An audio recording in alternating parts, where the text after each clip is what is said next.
அதிமுக தரப்புல சொல்லப்படுது என்னன்னா, எல்லாருமே எம்ஜிஆரை பார்த்து அரசியலுக்கு வர்றாங்க, எல்லாருமே எம்ஜிஆர் கிடையாது அப்படின்றாங்க. விஜயகாந்த் வந்தப்போது இதே விமர்சனங்கள் வந்தது. இன்று விஜய் வந்திருக்கிறார். இப்போ எம்ஜிஆருக்கு கிடைத்த அந்த வாய்ப்பு இங்க மற்றவர்களுக்கு கிடைக்காததற்கு என்ன காரணம்? விஜய்க்கு கிடைக்குமா?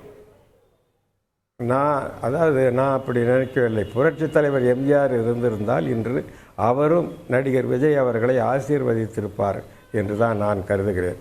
அவர் தாய் உள்ளத்தோடு தான் எல்லோரையும் பார்ப்பாரே தவிர பொறாமை உள்ளத்தோடு பார்க்கிறவர் அல்ல. அவர் காலத்தில் இருந்த சூழ்நிலை வேறு. அவர் ஒரு கட்சிக்காக தன் வாழ்நாள் எல்லாம் பாடுபட்டு அந்த கட்சியினாலே நீக்கப்பட்டார். எவ்வித காரணமும் முகாந்தரமின்றி நீக்கப்பட்டார். அதனாலே நாட்டு மக்களே கொதித்தெழுந்து அவரை பதவிக்கு கொண்டு வந்தார்கள். அந்த சூழ்நிலை வேறு. ஆனால் இன்றைய அரசியல் சூழ்நிலை வேறு. இன்றைய எதிர்கால தலைமுறையினருக்கு எந்த வகையான எதிர்காலத்தை தரப்போகிறோம் என்பதுதான் பிரச்சனை.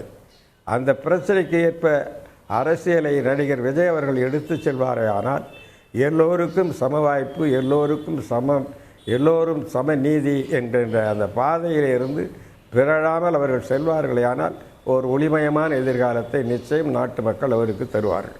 இங்கே திராவிட கட்சிகளுடைய ஓட் பேங்க் ஸ்ட்ராங்காக இருக்குது. இல்லை விஜய் திராவிடத்தை தொடுவாரா, இல்லை தேசியத்தை முன்னெடுத்தா பாஜக காங்கிரஸ் இருக்கிறது. அப்போ ஒரு மாற்று அரசியலை முன்வைக்கணும் விஜய்க்கான இரண்டுமே தேவையில்லை. ஏனென்றால் இரண்டையும் நாட்டு மக்கள் பார்த்து விட்டார்கள். ஆகையினாலே அதில் புதிதாக ஒன்றும் சேர்ப்பதற்கு ஒன்றும் இல்லை. ஆகையினாலே திராவிடமா தேசியமா என்பது பிரச்சனை அல்ல. அவருடைய கொள்கை அறிவிப்பிலே சொல்வதைப் போல தமிழ்நாட்டு மக்கள், தமிழ்நாடு, தமிழ்மொழி, தமிழினம் உலக அரங்கிலே தலை நிமிர்ந்து நிற்க வேண்டும். ஒரு காலத்திலே அப்படி இருந்தோம். இன்றைக்கும் நான் உண்மையிலேயே கமலா ஹாரிஸ் அவர்கள் அமெரிக்க ஜனாதிபதியாக தேர்ந்தெடுக்கப்பட்டால் அது தமிழ் இனத்திற்கே கிடைத்த ஒரு மிகப்பெரிய வெற்றியாகத்தான் நான் கருதுவேன். அதே போல் இன்றைக்கு தமிழ் மக்கள் படிப்படியாக மேலே வர வேண்டும் என்கின்ற ஆர்வத்தோடு அக்கறையோடு பணியாற்ற வேண்டும். வெறும் தேர்தலிலே வெற்றி பெறுவது மட்டும் அரசியல் என்று கருதக்கூடாது. 2026 போட்டி அப்படின்னு விஜய் அறிவித்திருக்கிறார். இதே போல தான் 2006 விஜயகாந்த் முதல் முறையாக களத்துக்கு வர்றாரு. இந்த முதல் முறை தேர்தலில் அணுகுவதில் இருக்கக்கூடிய சிக்கல் என்ன? 2026 விஜய்க்கு எப்படி இருக்குன்னு நினைக்கிறீங்க? அதாவது சிக்கல் இல்லை. அதான் முதல் முறையில் நம்முடைய சொந்த பலத்தில் நிற்கிறோம். அப்பொழுதுதான் கட்சி ஆரம்பிக்கிறோம். அப்போ கட்சியை பற்றி நாட்டு மக்கள் தெரிந்து கொள்கிறார்கள்.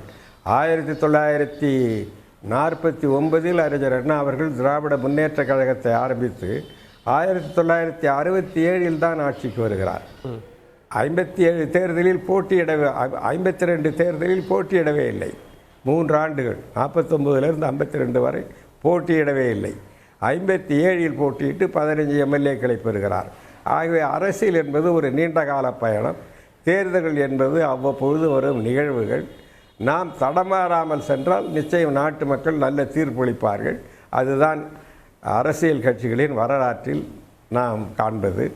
ஆகவே தான் நடிகர் விஜய் அவர்கள் தேர்ந்தெடுத்திருக்கிற கொள்கையை நான் பாராட்டுகின்றேன். அதை கடைபிடித்து அரசியலை நடத்துவதில் அவருக்கு ஊக்கப்படுத்துவதற்கும் உற்சாகப்படுத்துவதற்கும் அவருடன் இருக்கின்றவர்கள் தொடர்ந்து செயலாற்ற வேண்டும். திடீரென்று 2026 முதலமைச்சராக வர வேண்டும் என்று ஆசைப்படுவது அந்தந்த சூழ்நிலையை பொறுத்து அமைய வேண்டுமே தவிர அது தனிப்பட்ட மனிதரின் செல்வாக்கினால் மட்டுமே அமையாது. ஆனால் அரசியல் பயணம் என்பது நெடும் பயணம். ஒரு மூத்த அரசியல்வாதியாக விஜய்க்கு தமிழக வெற்றி கழகத்துக்கு உங்களுடைய ஒரு ஆலோசனை இறுதியாக? நான் சொல்றது நீங்க சொன்னதை செய்யுங்க, அவ்வளவுதான். அது நடுவில் எத்தனையோ பேர் அதை மாற்ற நினைப்பாங்க, பயன்படுத்த நினைப்பாங்க. அதுவும் குறிப்பாக அரசியலில் சந்தர்ப்பவாதிகள், சூதாடிகள், இந்த மாதிரி பொறாமை கொண்டவர்கள் பல்வேறு கஷ்டங்களை தரத்தான் செய்வார்கள். அதையெல்லாம் சமாளித்து ஒரே நெறியாக அவர் செல்ல வேண்டும். திரைத்துறையிலே அப்படி இருந்திருக்கிறார். ஆகவே அந்த அனுபவம் அவருக்கு கை கொடுக்கும் என்று கருதுகிறேன். செய்திகளை உடனுக்குடன் தெரிந்து கொள்ள உடனே சப்ஸ்கிரைப் பண்ணுங்க.